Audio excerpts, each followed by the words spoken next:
한 목소리를 읽겠습니다. 때가 참에 하나님이 그 아들을 보내사 여자에게서 나게 하시고 율법 아래에 나게 하신 것은 율법 아래에 있는 자들을 속량하시고 우리로 아들의 명분을 얻게 하려 하십니다. 너희가 아들이므로 하나님이 그 아들의 영을 우리 마음 가운데 보내사 아빠 아버지라 부르게 하셨느니라. 그러므로 내가 이후로는 종이 아니요 아들이니 아들이면 하나님으로 말미암아 유업을 받을 자니라. 아멘. 고맙습니다. 소리가 저를 자꾸 쳐다보면 본능적으로 눈을 피하게 돼요. 눈을 감아서.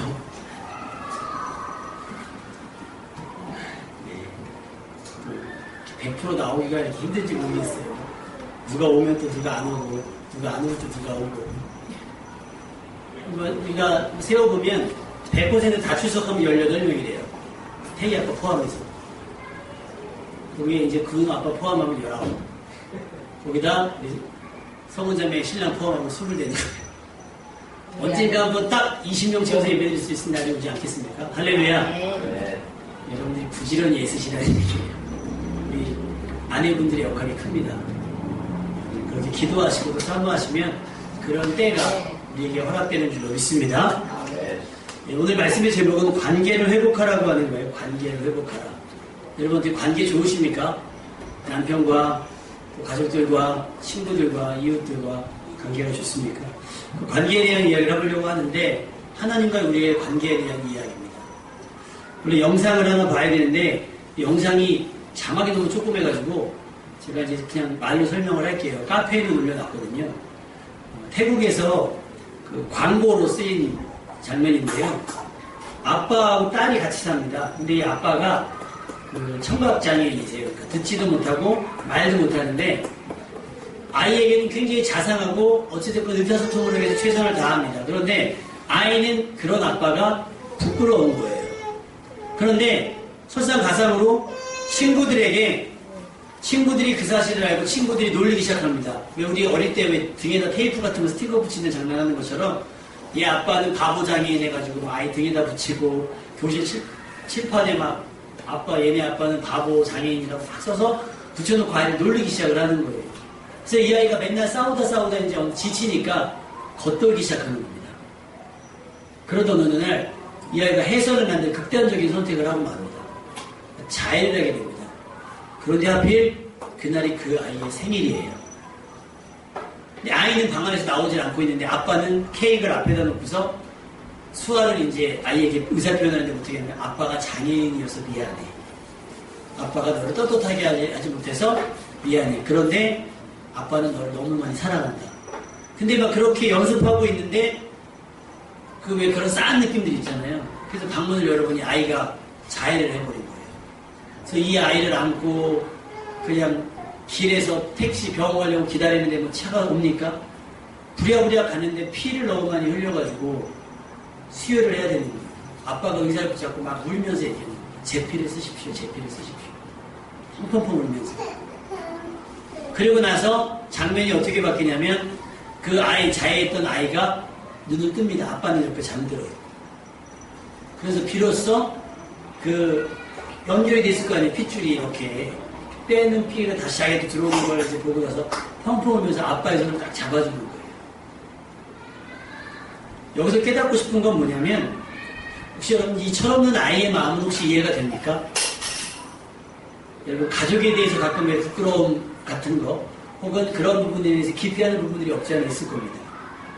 아이가 아직 어리기 때문에 그 마음을 조금 이해할 수 있을 것 같아요.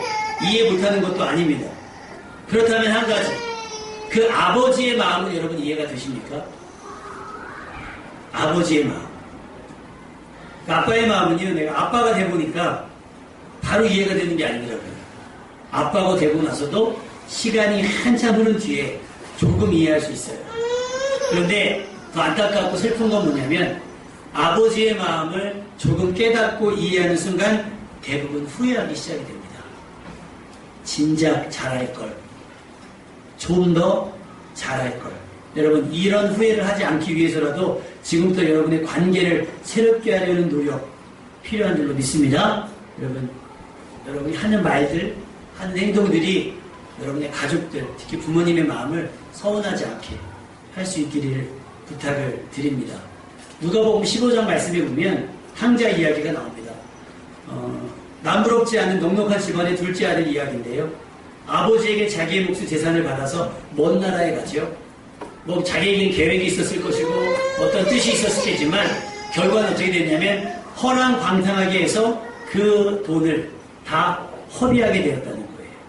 돈만 허비한 것이 아니라 세월도 허비해버리고 말았죠. 엎친 데 덮친 격으로 그가 있는 곳에 흉년이 들어서 이제는 자기가 먹을 것조차 없고 자기의 돈을 빌어 먹고 마셨던 친구들조차 없게 된 겁니다. 그래서 뭘 먹긴 먹어야겠지만 먹을 게 없어서 돼지가 먹는 주업 열매로 배를 채우려고 했지만 그것조차도 얻어낼 사람이 없는 거예요. 또 주는 사람도 없었다는 거예요. 둘째 아들의 고민이 시작됐습니다. 이렇게 살다가는 죽을 것 같고 이렇게 사는 게 아닌 것 같다. 그래서 그의 고민 끝에 결정은 뭐냐? 돌아가자. 집으로 돌아가자. 떠나올 때 당당함을 버린 지는 오래겠지요. 탕자가 집에 들어오는 길 거리가 얼마였을까요? 뭐 외국으로 나갔다고 먼 나라로 갔다고 했으니까 쉽게 들어오지. 오는 것만 해도 굉장히 목숨과 사투였을 것 같아요. 왜냐하면 거기 있었을 때도 먹을 게 없었는데 이동하면서 뭘 먹을 게 있었겠어요. 그런 상상을 해봤습니다. 탕자가 집으로 돌아오는 거리와 아브라함이 이삭을 모리아 땅에서 하나님의 번제로 드리기 위해서 갔던 3일길 만만치 않지 않겠는가. 충분히 괴롭고 충분히 아프고 충분히 자기 자신을 원망하며 걸었던 길이었을 겁니다. 얼마만큼 왔을까요? 왔다고 띵동 초인종이나 누를 수 있을까요? 아버지 집을 기웃거릴 용기조차 없었는지 먼 곳에서 서성일 수 있었는지는 모르겠어요. 아니면 그제서야 아버지 집 근처에 도착했는지 모르겠지만 머뭇거리지 않았겠습니까? 갈까? 아버지가 날 용서할까? 여러 가지 생각이 교차했을 거예요. 그런데 그때 누군가 자기에게 달려와 자기를 안고 입을 맞춥니다. 아들의 마음속에서는 이미 아버지의 아들이 아니었습니다. 그가 돌아올 때 무슨 고민했냐면 내가 감히 아버지의 아들로 살 수는 없다. 그냥 품꾼의 아들로 살면서 굶지만 않고 살았으면 좋겠다라는 바람이 갖고 온 거예요. 속으로 요만큼 얍삽한 생각이 들어가서 그래도 내가 아들인데 법적, 호적으로 아들인데 둘째 아들인데 설마 나를 모른 척 하시겠어? 라고 해서 간 걸음은 아니에요. 철저하게 아들로서의 모든 권리와 철저히 아들로서의 모든 누릴 수 있는 모든 것들을 포기하고 그저 굶지만 않아야겠다는 생각으로 돌아가는 거예요. 그래서 누군가 자기를 벌어 안고 입맞추기 시작했습니다.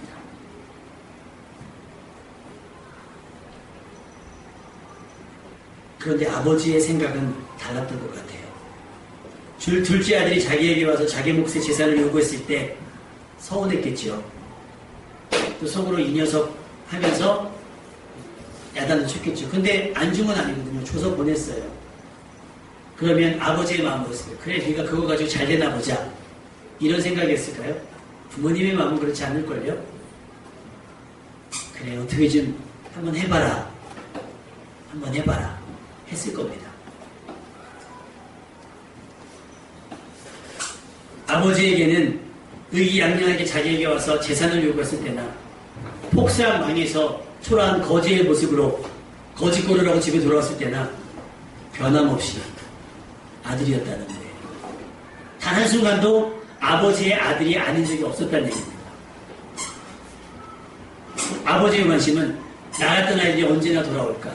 흥해서 돌아오면 좋고 막이 쏘도 괜찮으니까 딴 짓만 하지 않고 극단적인 생각만 하지 않고 돌아오기만 했으면 좋겠다는 것이 아버지의 바람이었습니다. 아버지의 소원은 이루어졌습니다. 아들이 돌아왔거든요. 지금 아들이 어떤 옷을 입고 있었는지 자기가 준 재산에 얼마를 남겼는지는 관심 없어요. 아들이 살아왔거든요. 그거 하나입니다. 죽었을지 몰라 매일매일 먼 곳을 바라보며 노심초사 기다렸던 아들에게만 관심이 있었던 거예요. 더 놀라운 것은 아들의 모습이 추추에게 변하지 이발을 했겠어요? 목욕을 했겠습니까? 옷은 갈아입었을까요? 근데 먼 곳에서 아들을 한 번에 알아봤습니다. 이것이 아버지의 시선이라는 거예요. 아버지의 장애, 아까 말씀드렸던 또 아버지 실패를 부끄러워하는 자식들 다르잖아요. 그 얘기 하잖아요. 그 고려장 이야기하면서 이렇게 노부모를 이제 모실 수 없어서 흉년이 크니까 산속 깊은 데 가서 지게를 갖고 가는 거예요. 제가 어떤 그 책인데 그 만화로 된 책이에요. 만화책에서 보았던 내용이 신금을 흘려요. 고려장을 하는 거예요. 이 어머니가 가는 데마다 나뭇가지를 꺾는 거예요. 지게에 타고 가잖아요. 근데 지나간 나뭇가지 꺾는 거예요. 했더니 아들이 한참을 와서 물어보는 거예요. 어머니 왜 이 나뭇가지를 꺾고 계시냐고 기력껏 쓰신댔더니 얘야 산 깊숙이 들어갈 것 같은데 이렇게 꺾어놔야 네가 집에 돌아갈 때 길 잃지 않고 갈 수 있지 않겠느냐. 여러분 이것이 부모님의 마음이고 어머니의 마음인 줄 믿습니다. 단번에 알아보는 거예요. 나이로 냄새 난다고 피하는 게 아니란 말이에요. 여러분 자식들이 가끔 보면 그 얘기 하잖아요. 자식들이 막 내가 내 자식에게 좋은 모습이다. 그러면 할머니들이 와서 가끔 이렇게 입에 있던 거 이렇게 손주에게 저기 넣어주면 막 하잖아요. 이게 부모의 마음이라고 생각을 하는데 그게 아닙니다. 그게 아니에요. 부모의 마음은 바로 그거예요. 고려정 당하는 순간에도 자식이 길을 잃을까봐 나뭇가지 꺾는 것이 부모의 마음인 줄로 믿습니다. 아들이 내 돈을 가지고 어떻게 했는지는 상관하지 아니하고 아들이 가서 어떻게 지는지 묻지 아니하고 과거는 중요하지 않아요. 지금 내 아들이 다시 살아서 돌아왔다는 사실 그리고 아이의 모습이 어떻게 변하는지 상관없이 아버지는 아들의 모습을 단번에 알아봤다는 것이 중요합니다. 우리는 아버지를 가끔 모른 척해도 우리는 외면해도 아버지는 우리를 절대 외면하지 않습니다. 이 탕자 아버지의 마음이 오늘 본문에 기록된 우리 하나님 아버지의 마음인 줄로 믿습니다. 여러분 실패했다고 피하지 말고 숨지 말고 용기 내서 아버지 앞으로 나올 수 있기를 주님의 이름으로 축원합니다. 실패했어도 괜찮아요. 하나님이 예전에 주셨던 은혜를 다 잃었어도 괜찮아요. 어제까지 실패했었고 어제까지 여호와의 낯을 피해서 수마 다녔어도 괜찮아요. 오늘 나오시면 됩니다. 아멘. 오늘 나오지 못했어도 내일 다시 나오시면 됩니다. 그런데 제가 예전에 설교하기를 그렇게 했거든요. 교회 여기를 시댁 가기를 한 것처럼 여기지 말고 친정 오는 것처럼 편안하게 생각하라 했더니 가끔은 너무 편하게 생각하시는 것 같아요. 너무 안 하고. 여러분 하나님은 우리 아버지가 되시기 위해서 또 하나님은 우리를 그 자녀 삼아주시기 위해서 자기 아들 독생자 예수를 우리에게 보내주셨습니다. 또 십자가에 못 박혀 죽게 하셨습니다. 우리는 그 십자가의 보혈로 말미암아 우리의 죄를 용서받고 그리고 그 십자가의 사랑으로 말미암아서 하나님을 아빠 아버지라 부르게 되었다는 사실입니다. 하나님이 먼 집의 아저씨가 아니에요. 왜 가끔 그러잖아요. 이렇게 높으신 분들 지나다니시다 보면 내가 누군 줄 알고 하잖아요. 하나님과 우리 관계는 그런 게 아니에요. 내가 누군 줄 알고 이게 아니에요. 하나님 우리의 아버지입니다. 그래서 예전 성경에는 아버지라고 되어 있는데 이 번역을 좀 더 현대적으로 한 거예요. 아빠라고 아빠. 여러분 아버지는요 조금 거리감 있는 거예요. 아버지는. 근데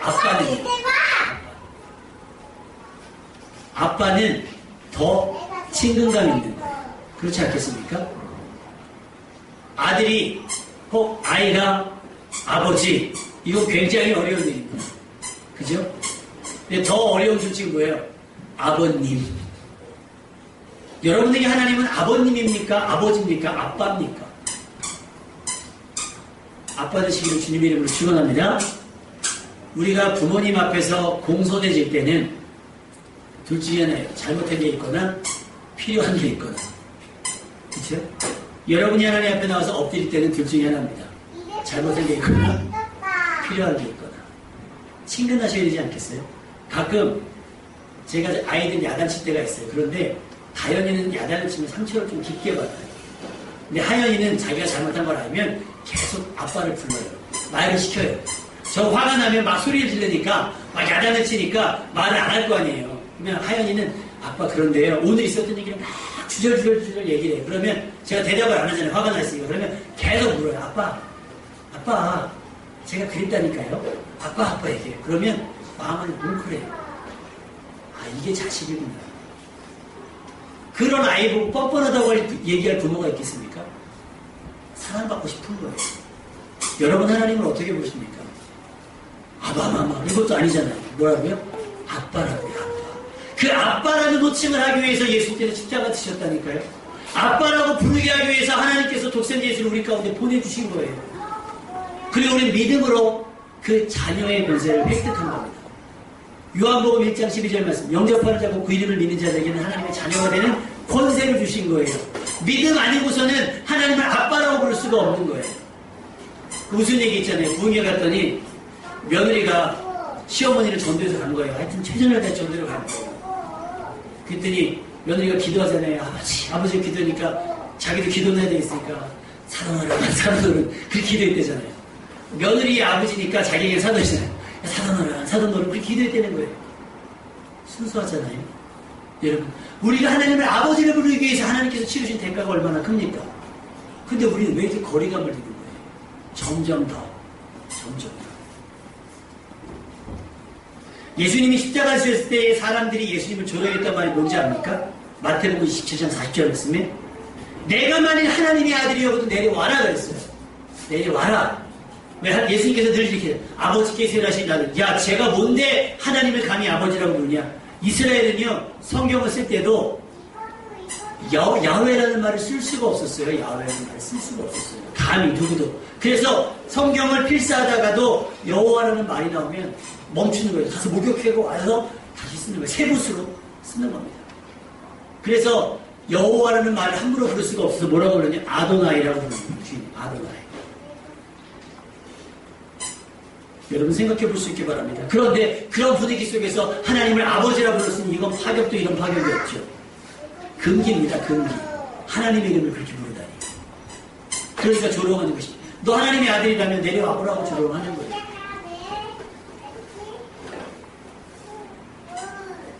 이처럼 하나님의 자녀가 된다고 하는 것은 쉬운 선언은 아닙니다.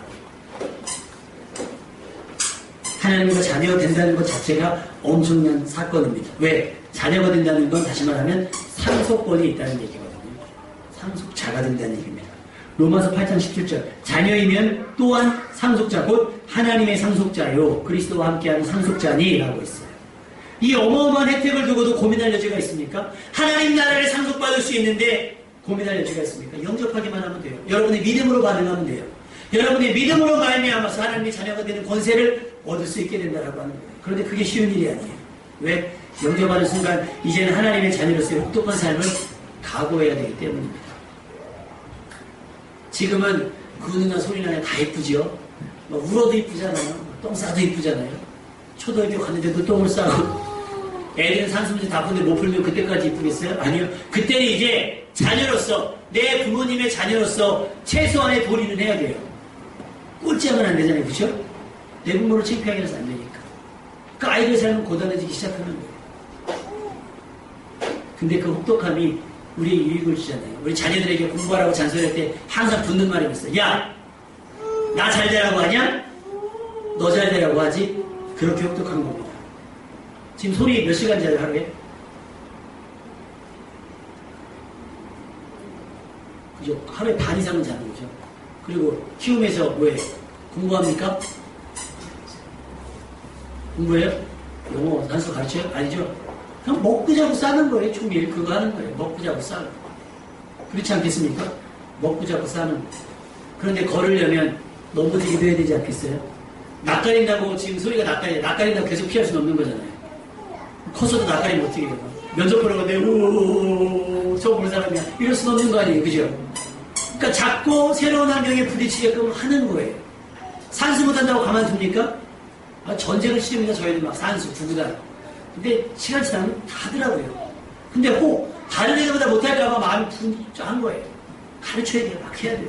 때로는 아이들이 눈물을 흘린다 할지라도 가르쳐야죠. 왜? 저보다 낫게 살기 위해서. 이것이 부모님의 마음이에요.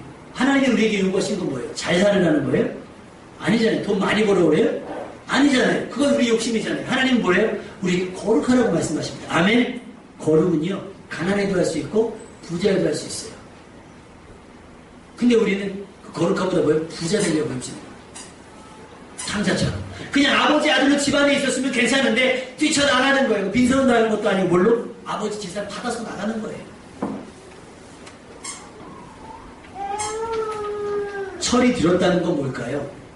아버지의 수고를 기억한다는 거예요. 그죠? 믿음 있다라는 말은 뭔가요? 우리가 하나님의 자녀되기 위해서 하나님께서 치르신 대가를 기억할 수 있다는 겁니다. 여러분에게 이런 믿음 있기를 주님의 이름으로 축원합니다. 요한일서 3장 1절 말씀, 우리 금표선생님 찾을 수 있나요? 요한일서 3장 1절 말씀.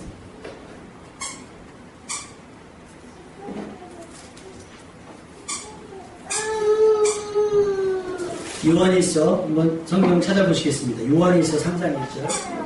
자, 한번 읽어보겠습니다. 시작. 아버지께서 어떠한 사람을 우리에게 베푸사나 하나님의 자녀라 일컬음을 받게 하시더니 아멘. 봐라, 하나님께서 어떠한 사람을 우리에게 베푸사 하나님의 자녀라 일컬음을 받게 하셨는가? 교회 나오면 자녀가 되는 게 아니에요. 뭐 우리 집 들어오면 다 자녀 됩니까? 아니에요. 호적에 입적이 돼야 되잖아요. 호적에 들어와야 되잖아요. 호적에 들어왔다고만 자녀가 됩니까? 저희네 자식이요. 이렇게 얘기하잖아요. 왜? 그 합당한 삶을 살아내야 비로소 자녀가 되는 겁니다. 주님께서 치르신 대가를 기억할 수 있기 바랍니다. 어떠한 사랑을 보셨어요? 예수님 십자가에 못 박히신 거예요. 그 피를 다 한 방울도 남기지 않고 다 흘리기까지 우리 사랑하시는 거예요. 우리 자녀 삼기 위해서. 이제 더 이상 하나님을 실망시키지 않았으면 좋겠습니다. 지금보다도 잘 살아가겠다고 집을 뛰쳐나가는 어리석은 행동을 하지 않았으면 좋겠습니다. 하나님 앞을 떠나는 것은 범죄하는 겁니다. 하나님의 품을 떠날 어떤 계획도 세우지 않기를 바랍니다. 하나님은 우리를 다시 받아들일 마음의 준비가 다 되셨습니다. 이제 우리가 선택할 차례예요. 여러분이 나갈 수도 있고 집을 뛰쳐나갈 수도 있고 뭐 비전이라는 이름으로 목표라는 이름으로 하나님을 피해갈 수도 있어요. 여러분 선택하십시오. 하나님을 고르라는 말이 아니에요. 이대로 멈추어 있을 것인가, 멀리 떠나온 이 상황을 이곳에서 멈추어 있을 것인가, 아니면 돌이켜서 아버지 집으로 돌아가겠는가. 흔히 그런 얘기 있잖아요. 자존심이 밥 먹여주냐? 라는 말이 있어요. 자존심이 밥 먹여주냐. 제가 저희 다현이 엄마랑 부교육자 생활할 때 서울까지 교회를 왔다 갔다 했거든요. 그러면 소리만 할 때 다현이 엄마 만삭일 때도 보라매 공원까지 갔어요. 보라매 공원까지.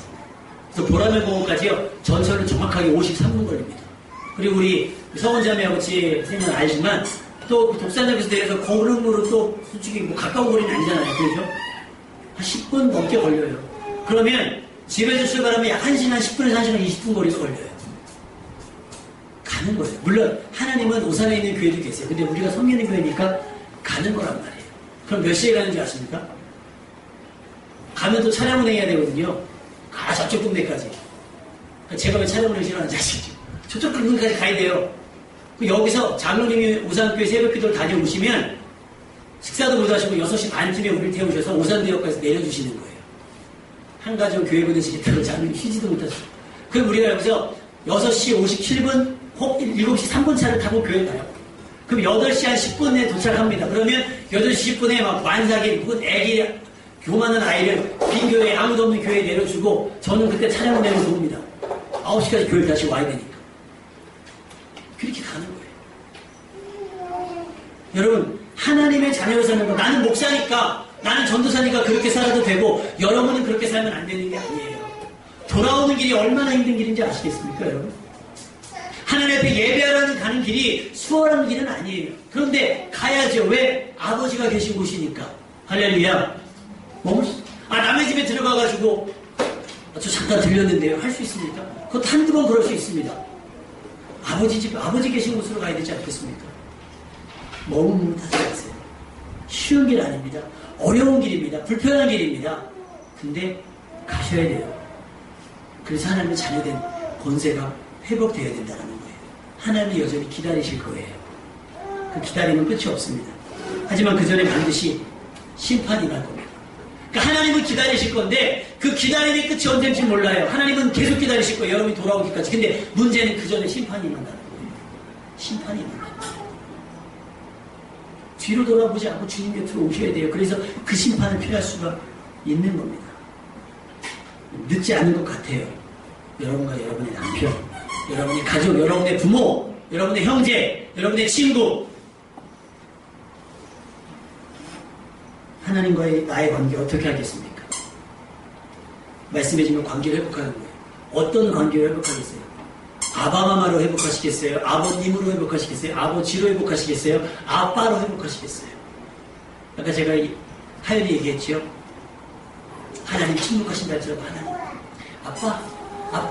아빠 내 얘기 좀 들어주세요. 아빠, 제가 잘못했어요. 아빠 불러야 대답하지 않겠습니까? 물론 부모의 마음으로 아이를 품고 용서할 수 있어요. 언제까지요? 철없는 젖먹이 아이처럼? 그럴 수 없단 말이에요. 드라마에서, 요즘 드라마의 대세는 그렇잖아요. 그럼 장보리 보십니까? 장보리?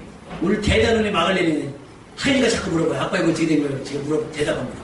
아빠 이거 본 거 3번밖에 안 되는데 그냥 봐. 제가 장보리를 보는 이유는 하나입니다. 연민정이 사모님이시기 때문에 봐요. 사모님 아시죠? 연민정 사모님인 거. 아직 신랑이 안수를 받았는지 못 받았는지 모르지만 그 사모님이에요. 너무 연기를 잘하셔요. 근데 그 보리를 칭찬하는 건 뭐냐면 연민정의 딸을 비단이를 딸을 삼았잖아요. 그래놓고 이혼도 불사하는 거예요. 비단이를 버리라고 하시면 이 결혼할 필요가 없다는 거예요. 자기 비단이 책임지겠다는 거예요. 근데 이게 드라마가 아니라 실제로 나타났어요. 영화배우 차승원의 아들이 차노아 씨가 여태까지 아무도 몰랐던 사실인데 친아버지가 따로 있다는 얘기예요. 그래서 차승원 씨 별명이 차보리로 바뀌었어요. 차보리로 바뀌었다는 얘기예요. 그러면 그 아들이 어떻게 살아야 되겠습니까? 비단이가 어떻게 살아야 되겠습니까? 여러분이 하나님 앞에 어떻게 살아야 되겠습니까?